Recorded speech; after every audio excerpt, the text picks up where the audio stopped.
Hi, everybody. Fifth day of June. What a sunny Monday it has been. If you've been outdoors, A, we still have the breezes we had over the weekend.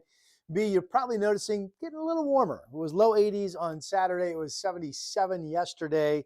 And here in Portland today, I think we're on track to get up to about 85 degrees. So this was Camas Meadows Golf Course at 1 o'clock this afternoon. Basically, all of the live cameras at the coast and the valley have been sunny. Again, beautiful weather. No complaints there.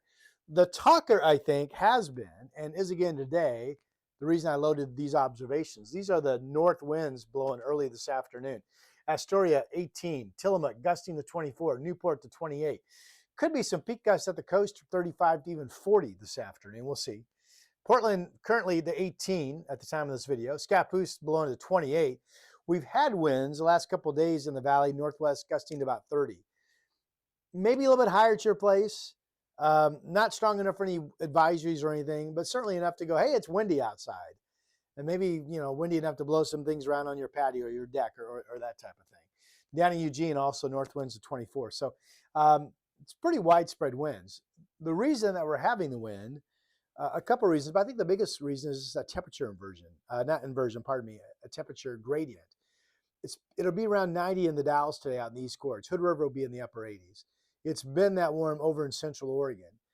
The coast has been in the 60s, although today there could be a 70-degree spot.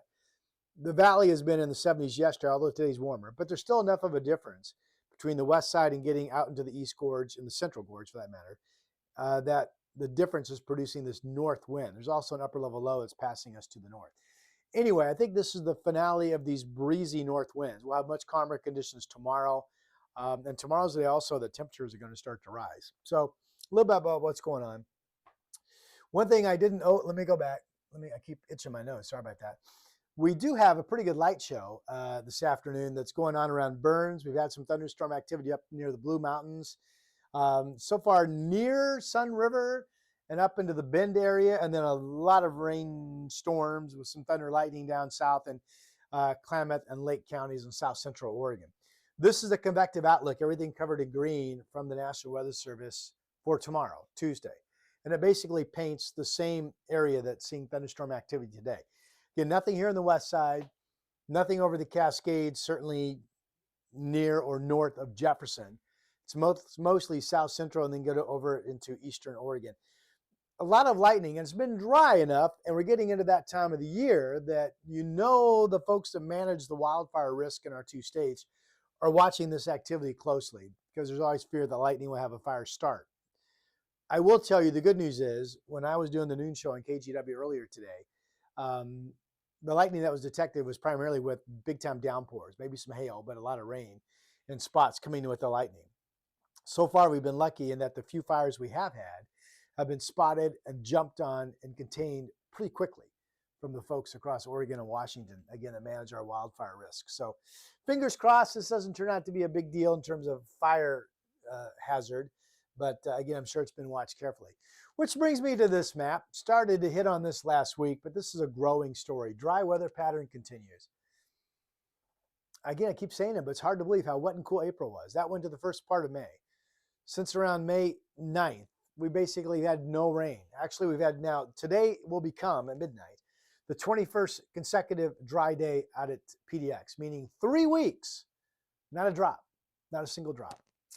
Next rain chance shows up, I think that's Thursday of next week, June 15th. Looks to be a so-so chance of a little dab of rain. Wouldn't hang my hat on that. But that's the next time the models are showing anything. Possible wet days, June 20th through the 27th. Trying to put a nail in the wall and hang a hat on this one. I'll show you a map in just a moment. But this could be about a week stretch of cooler weather with some clouds, lower humidity, higher humidity factor. It's good for fire danger. And some measurable rainfall on and off over a period of some days. So we'll keep watching that and keep you updated. The June outlook overall is still drier than normal. Remember, June typically about 1.5 inches of rain. At this point, we're just praying that we can get maybe close to 1 inch, which would be a big deal because we know we're probably not going to see much of anything in July. We know we're probably not going to see much of anything in August, right? The water year, 32.39. That's not horrible. In fact, we were above normal. We're just now starting to rack up a deficit again, about 3/4 of an inch below normal. It would be great to get up to at least 35 inches by the end of the water year. And of course, 36, 37 will be closer to normal. So we'll see what we can do through the end of September. Here's that rain chance. And the good news is multiple models show that there's a cold trough, as we see in blue here, setting up at some point the final week or the final 10 days of June. Here it is offshore, the America model, 558 low, 573 height, contour height over Portland. And this low not yet coming in, but it's expected to push inland somewhat. So if this holds true, and again, multiple models have been showing this for multiple days, we would have, fingers crossed, maybe a week of cooler weather, maybe some highs only in the 60s. And maybe over a period of several days, we'd have 2 or 3 decent shots of at least some wetting from some measurable rainfall. So that's kind of what we're pinning our hope on right now. All right.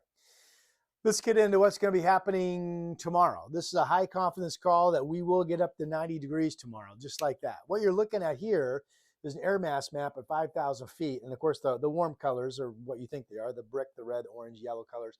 Notice how this comes up from our south and extends up into Canada. So again, full confidence that the valley at least gets up to 90 degrees tomorrow. It's kind of a northeast to north flow pattern. So I think the beaches will get well into the 70s. If the winds are calm enough, places like Seaside could jump to 80 tomorrow. We'll see. But at least 90 in the valley.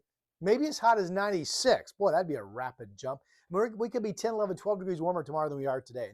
And today's a pretty good warm up over yesterday. Tomorrow will become day 6 of 90-degree heat. Remember, we had 5 record 90-degree days back in the month of May. All right, so tomorrow, no doubt. Wednesday, notice map looks similar, but if you look carefully, the yellow and orange color is starting to shift just a tad off to our east. Some of the weather modeling likes to hold us in the upper 80s, which still be hot. I think odds are good myself, or more likely, I should say, that we at least make it up to 90 again. If so, that would be day 7 of 90-degree temperatures so far this year. So that would be back-to-backers potentially. We know we're going to do it tomorrow. We're not positive that we're going to do it on Wednesday. Thursday, I think confidence is pretty good that we will cool down at least somewhat. Notice the hot air extends, if even more so, up into Canada. But see where there's that sharp cutoff? The blue is cooler air coming into the west side from the Pacific.